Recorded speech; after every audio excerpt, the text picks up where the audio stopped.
꿀피부를 위한 꿀팁을 말씀드리겠습니다. 네. 꿀피부를 가지고 계신 김민주 원장님 얘기해 주시니까 막 와닿네요. 네, 꿀팁 전수 좀 해주세요. 네, 첫 번째 꿀팁은요. 바로 유통기한을 확인하라입니다. 네. 유통기한? 네, 무슨 유통기한인지 느낌이 오세요? 먹는 건 유통기한인데 그러니까. 화장품? 맞아요. 화장품에 유통기한이 있는 줄도 모르시는 분들이 굉장히 많고요.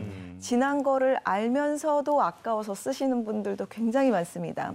근데 그 유통기한이라는 게 그냥 갖다 붙인 게 아니고요. 그 용기의 특성이나 그 성분의 특성, 그 제형의 특성을 다 고려해서 실험을 통해서 만든 유통기한이기 때문에 아까워도 유통기한이 넘었다면 꼭 버려주셨으면 좋겠습니다. 네. 예전에 어머니 화장대를 이렇게 보면은 어디서 이렇게 얻어오셨는지 샘플 가지고 이렇게 맞아. 네네. 집사람 화장대 보니까 그걸 사더라.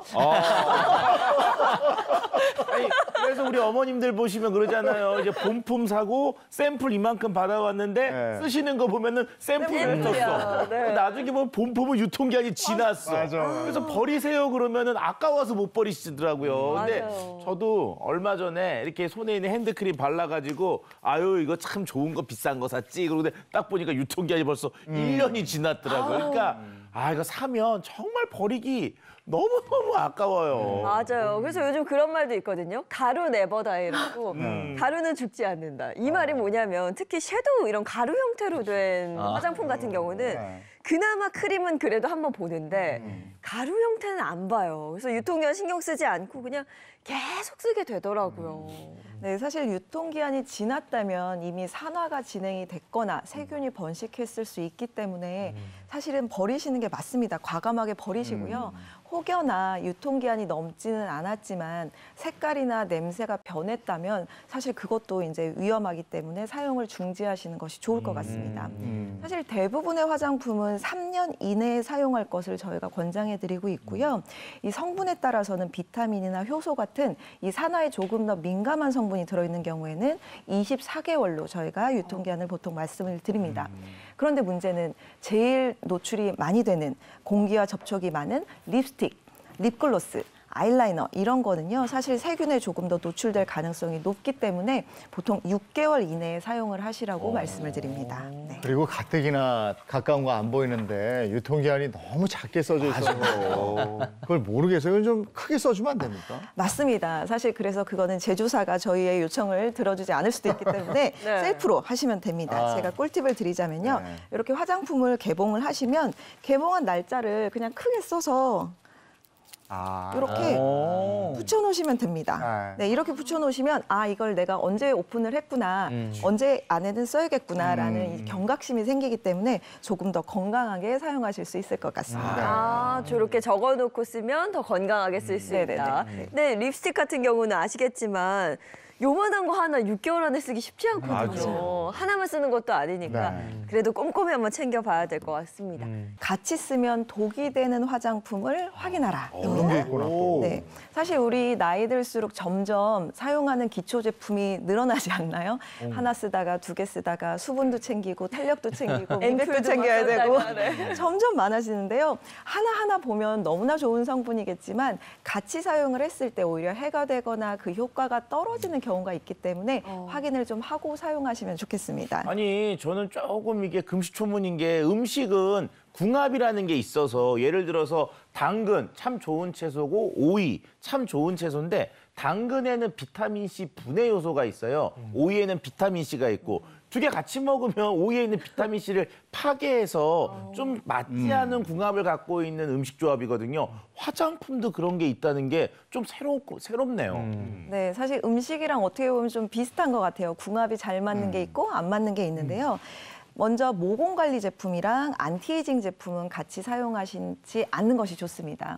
왜냐면 모공 제품은 보통 이제 수렴 작용, 피지를 줄여주고 그리고 이제 트러블을 막아주는 성분들이 많이 들어있는데 오히려 안티에이징 제품에는 유분기가 많아요. 좀 꾸덕꾸덕하다고 하죠. 좀 리치하다고도 얘기를 하는데 유분기가 많고 보습력이 좋기 때문에 두 제품을 함께 사용하면 사실 각각 제품의 기능이 조금 떨어질 수 있기 때문에 모공 제품과 안티에이징 제품은 같은 시기에 사용하지 않는 것이 좋고요. 또한 이제 주름 개선용으로 많이 쓰는 레티놀 화장품이 있어요. 그리고 미백 효과 유명한 비타민 C 성분이 있는데 레티놀은 대표적인 지용성, 비타민 C는 수용성이기 때문에 두 제품을 섞어서라도 같이 사용할 경우에는 서로 흡수 작용을 방해를 할 수가 있습니다. 화장품 사용하는 것도 이렇게 좀 세심하게 알고 사용을 해야 되겠네요. 네. 그럼 이게 궁합이 안 맞는 거 봤으니까 궁합이 제대로 잘 맞는 건 뭐가 있습니까? 네, 오늘 각질에 대해서 공부 중이잖아요. 네. 좋은 각질, 나쁜 각질이 있는데 나쁜 각질, 그러니까 각질 주기를 회복시키기 위해서 각질 제거 한 번씩 하실 거예요. 요즘 뭐 패드 제품도 있고 그냥 그 액체로 되어 있는 솔루션으로 되어 있는 것도 있는데 그거를 사용하고 나서 수분 크림을 꼭 사용하시면 좋겠습니다. 이 각질 제거만 계속하게 되면은 피부가 좀 붉어질 수도 있고요. 예민해질 수도 있고 그만큼 유수분 밸런스, 피부 장벽이 깨질 수 있는데 각질 제거를 하고 나서 바로 수분 크림으로 피부를 좀 진정시켜주면 두 개의 궁합이 아주 잘 맞습니다. 아, 오늘 기억해야 될 게 참 많습니다. 다음 꿀팁은 어떤 게 있을까요? 네, 마지막 제가 드리고 싶은 꿀팁은요. 먹기 전에 설탕 함유량을 확인하라입니다. 아, 설탕이 피부에까지 안 좋은 영향을 미칩니까? 네, 이 설탕은요 대표적으로 피부 노화와 여드름에 나쁜 영향을 줄 수 있는데요. 그 이유는 설탕이 들어있는 글루코스가 이 피부에 있는 건강한 콜라겐과 화학 반응을 일으키면 쉽게 설명하면 피부를 뻣뻣하게 만들 수가 있는데요. 실제로 2022년 3월 미국 피부과학회지 리뷰를 보면요, 이 고당질 식단을 했을 때 여드름 발생에 상당한 영향을 미칠 수 있다는 보고가 있었습니다. 네, 이것도 밑줄 쫙입니다. 꿀피부를 위한 꿀팁 김미진 선생님께 배워봤습니다. 고맙습니다. 네, 고맙습니다. 24시간 영업 한숨입니다. 야심한 시각에도 도시의 어둠을 밝히며 24시간 동안 영업하는 편의점 업주들의 깊은 고민이 시작이 됐습니다. 인건비뿐만 아니라 이 전기 및 이 도시가스 인상으로 매장을 유지하는 비용이 급상승했기 때문인데요. 네. 같은 맥락에서 난방비가 급상승하면서 찜질방이나 사우나 같은 난방을 필수적으로 해야 되는 업장의 업주들도 영업시간 단축에 나선 곳이 적지 않습니다. 통계청에 따르면 이 지난달 전기가스 수도 등 이 도시 소비자 물가지수가요 129.73으로 지난해 같은 시기보다 28.3% 증가한 것으로 나타났습니다. 그런데 1월을 기준으로 최근 5년간 증가율이 3% 미만에 그친 것에 비하면 이번 상승률이 얼마나 높은지는 쉽게 이해하실 수가 있을 것 같습니다. 이 소상공인 연합회가 지난달 30일부터 1일까지 소상공인 1,800여 명에게 물어본 결과 40.2%가 난방비가 10%에서 30%가량 상승했다라고 답했고요. 80% 이상이 매우 부담된다 이렇게 답변했습니다. 난방비 정말 많이 올랐죠. 네. 특히나 24시간 영업을 하는 곳의 자영업자들은 네. 정말 시름이 깊을 수밖에 없을 것 같아요. 네, 그렇습니다. 서울 송파구에 위치한 이 편의점 업주가요. 밤 10시부터 아침 6시까지 근무를 해도 버는 돈, 이 수익이 평균 10만 원밖에 되지 않는다. 여기에 본사에 내는 돈, 아르바이트비까지 지급하고 나면 남는 게 없어서 이 비용마저 내가 줄이고자 하루에 16시간씩 직접 근무한다라고 하소연했는데요. 그는 24시간 운영이 힘들어도 이 계약 조건 변경 시에 본사가 지급하는 물품 지원비 등 장려금이 줄어드는 이 불이익이 생기기 때문에 이러지도 저러지도 못하는 형편이다. 이렇게 전하기도 했습니다.